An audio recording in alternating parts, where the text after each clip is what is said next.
Pag-usapan po natin ngayon itong mga bayarang DDS vlogger mo.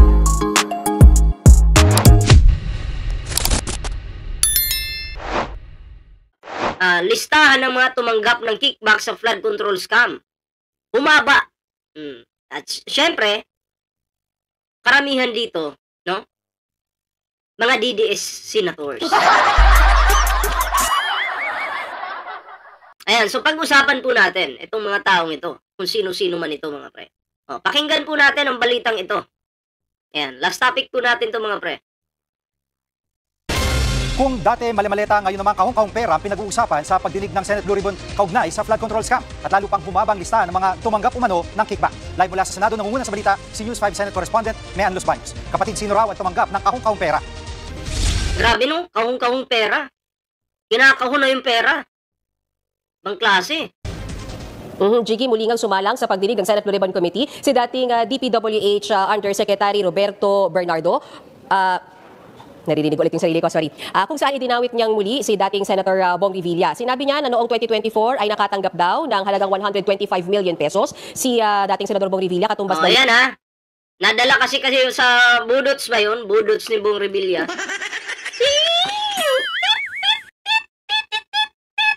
Di ba doon kayo nadali?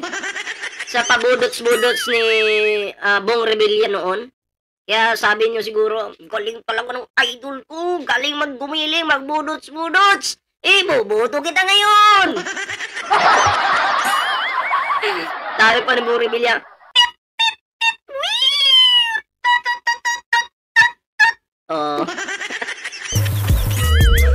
diba?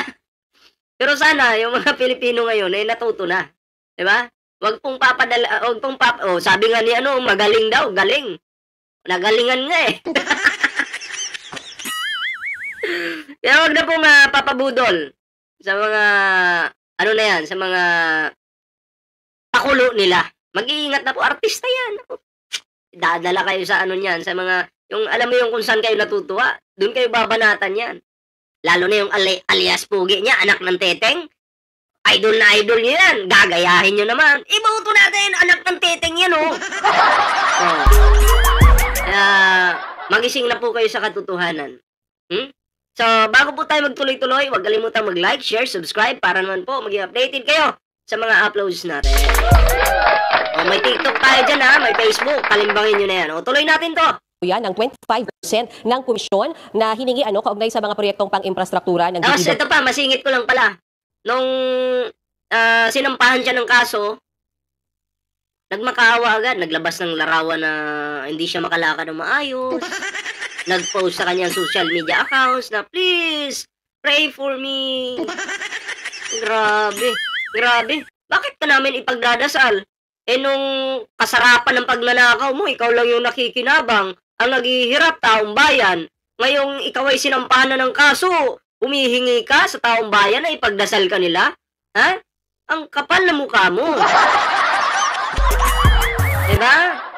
Ginagamit mo lang yung taong bayan, ang kapal na mukha mo. Mahiya ka naman.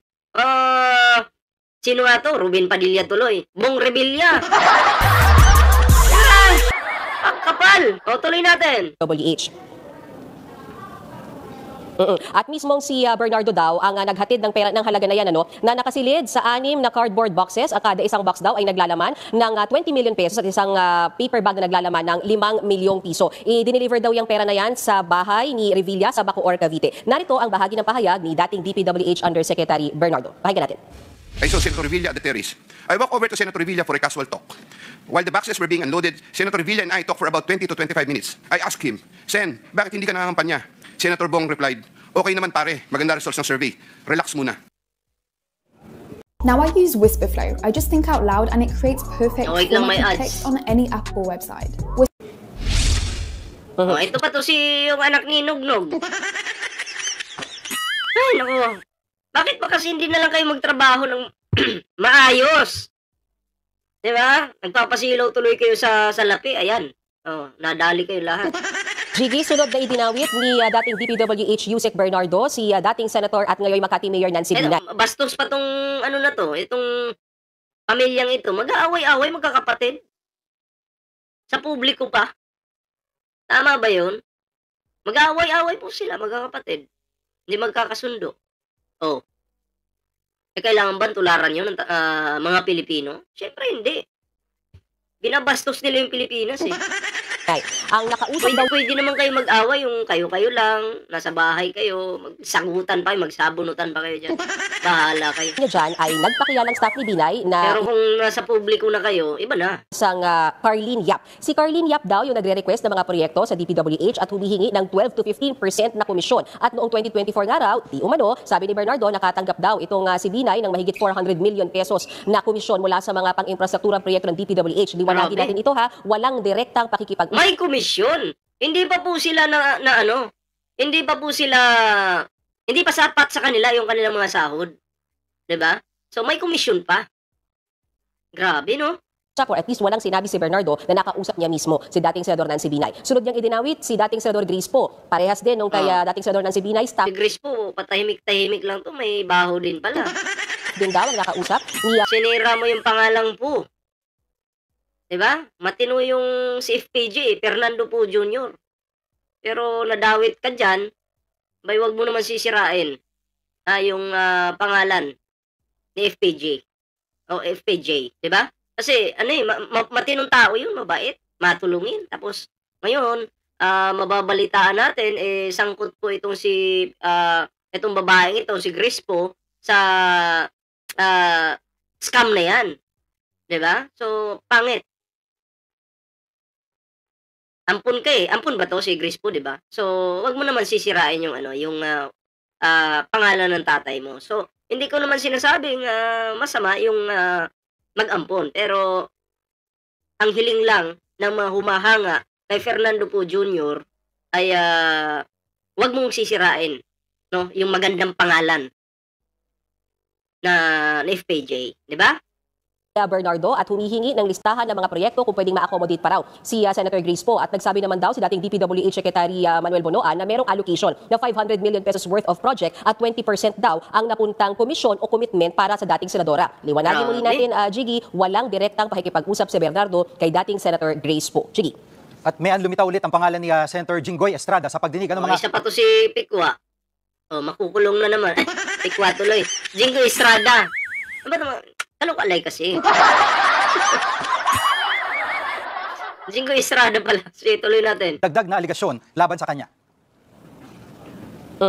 Tama ka, Jiggy. Muling nabanggit ang pangalan ni Senator Jinggoy Estrada. Sa pagkakataong ito, sinabi naman ni Bernardo na taong 2023 humingi daw ng alokasyon or listahan ng projects from DPWH na nagkakahalaga 100 million pesos si Senator Jinggoy Estrada, pero ang naaprubahan daw dyan ni dating DPWH Secretary Bonoan ay nasa 450 Anong Jinggay?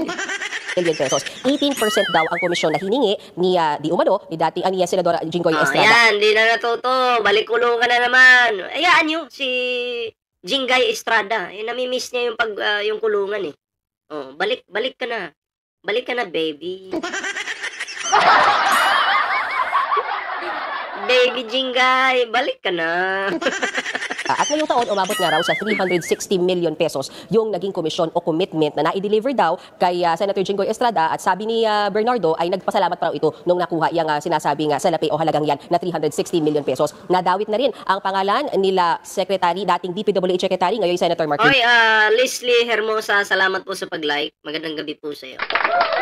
Muling nabanggit si Senator Chis Escudero, gayon din si dating senador at ngayon DepEd Secretary Sonny Angara. Emosyonal naman si Bernardo nung kanyang bagitin ang pangalan ng kanyang dating boss si DPWH Secretary Bonoan. Pakinggan natin ang kanyang pahayag, Chigi. Bonoan is a long-time DPWH official who has held top positions through different administrations. I look up to Sec Bonoan and consider him as a mentor. I treasure his guidance and friendship over the years. At may reaksyon na ba mga dinadawit na personalidad? Yes, meron na, Jiggy, but I might have to read some of them para sure tayo na maipasok natin lahat ng komento ng kada isa sa kanila. For example, ang kampo ni Senator Bong Revilla, kalalabas-labas lamang ng statement nila, dinideny nilang lahat ng akusasyon ni Bernardo at manufactured o fabric. Automatic naman yun. Sino bang tanga po na aamin? 'Di ba? Kung ikaw nagkasala ka, sinabihan ka ni Bernardo, no, hindi, sangkot yan, ganito, ganyan, ganyan. Tanga ka ba para umamin? Natural, i-deny mo yan. Ganun lang ka-basic yan.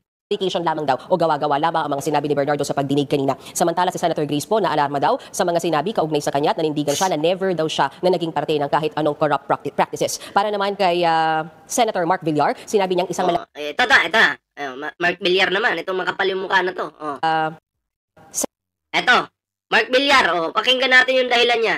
Senator Mark Villar, sinabi niyang isang malaking kasinungalingan yung pag-ugnay sa kanya ni dating DPWH Yusek Bernardo dito nga sa issue nung mga kickback sa DPWH projects at nag-warning din siya sa publiko na wag basta-bastang maniwala sa mga ganitong Chas! Uy, wag mo kaming turuan kung ano yung gusto namin paniwalaan.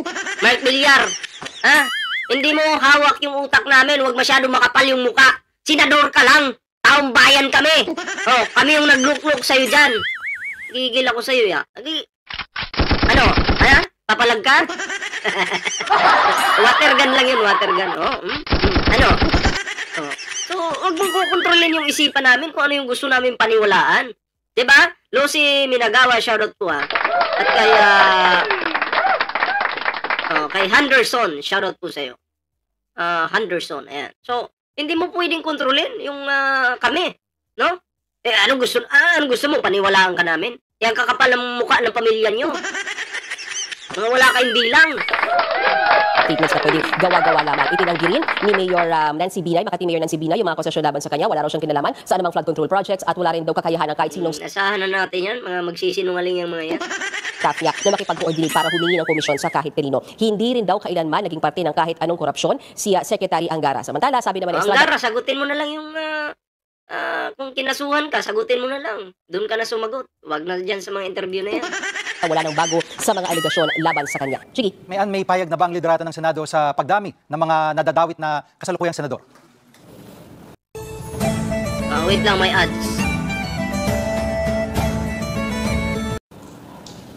Nagpaalala lang, Jiki, si Senate President Tito Soto kanina na kailangang hinay-hinay yung pag-assess ng mga senador dito sa mga binitawang salaysay na ito dahil sa pagkakataong ito may mga nadawit na personalidad at mga politiko, mga dating senador na hindi sila rektang nakausap nitong resource person kundi mga staff lamang. At yan din naman yung sinabi ni Senate Blue Ribbon Committee Chairman Ping Lacson nung nakausap natin siya right after the hearing this afternoon na iwi-weigh talaga nila, titimbangin nila yung mga naging salaysay ngayong, hindi lamang ngayon kundi nung mga nakaraang pagdinig dahil syempre iba talaga yung pagtingin nila sa mga salaysay na wala talagang first hand na pakikipag-usap doon sa itinuturong di umano ay kumita sa mga proyekto ng DPWH. Samantala, dagdag ko na, Jigi, 15 kongresista ang inimbitahan sa pagdinig ngayong araw pero wala ni isa sa kanila ang dumalo. Sumulat daw si Speaker Bogie D sa Senado para ipaliwanag kung bakit no-show ang mga kongresista na yan. Narito ang bahagi ng pahayag ni Senator Ping Lacson, Chairman ng Blue Ribbon Committee.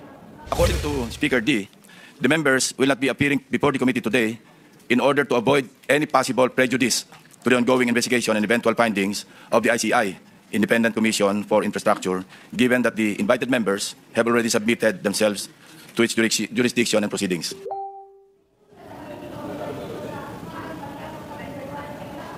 Sige. Yan po ulat ni Mian Los Baños live mula sa Senado. Mga kapatid, Jigga Manikan po. So ayan mga pre, kayo anong reaction nyo dito sa video ito? Comment down below. Kaya kung ano yung masasabi nyo dito mga pre. Ayan. Ayan, yun yun muna yung last topic natin mga pre. At syempre bago tayo magtapos, huwag yung kalimutan mag-like, share, and subscribe para naman po maging updated kayo sa mga uploads natin. May TikTok, may Facebook po tayo dyan mga pre.